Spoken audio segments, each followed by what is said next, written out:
राष्ट्रीय महामार्ग क्रमांक 53 वरील सोनगड येथील पुलाजवळ टेकडी परिसरात भरधाव टेम्पोने दुचाकीला दिलेल्या जोरदार धडकेत महिलेचा जागीच मृत्यू, तर तिचे पती गंभीर जखमी झाले.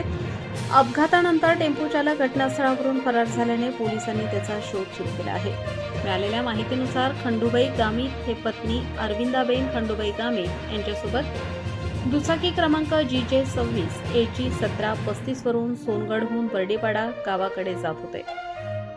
सोनगड गावाजवळील पूल ओलांडून टेकडी परिसरात पोहोचले असता नवापूरच्या दिशेने येणाऱ्या RJ 21 GI 4142 क्रमांकाच्या भरधाव टेम्पोने ओव्हरटेक करण्याच्या प्रयत्नात अचानक दिशा बदलली. यावेळी टेम्पोने दुचाकीला जोरदार धडक दिली.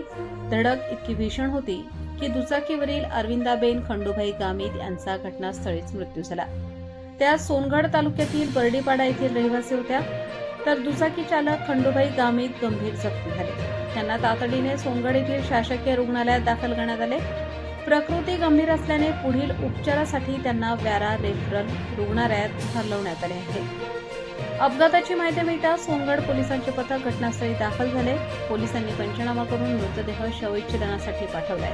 तसेच महामार्गावरील वाहतूक सुरळीत केली. दरम्यान अपघातानंतर टेम्पो चालक घटनास्थळावरून फरार झाला. या प्रकरणी सोनगड पोलिसांनी गुन्हा दाखल करून फरार चालकाचा शोध सुरू केला आहे.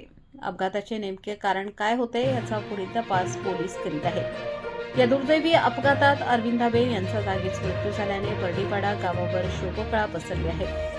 नातेवाईक, मित्रपरिवार तसेच सोनगड परिसरातून हळहळ व्यक्त केली जात आहे. रईस शेख, विसरवाडी.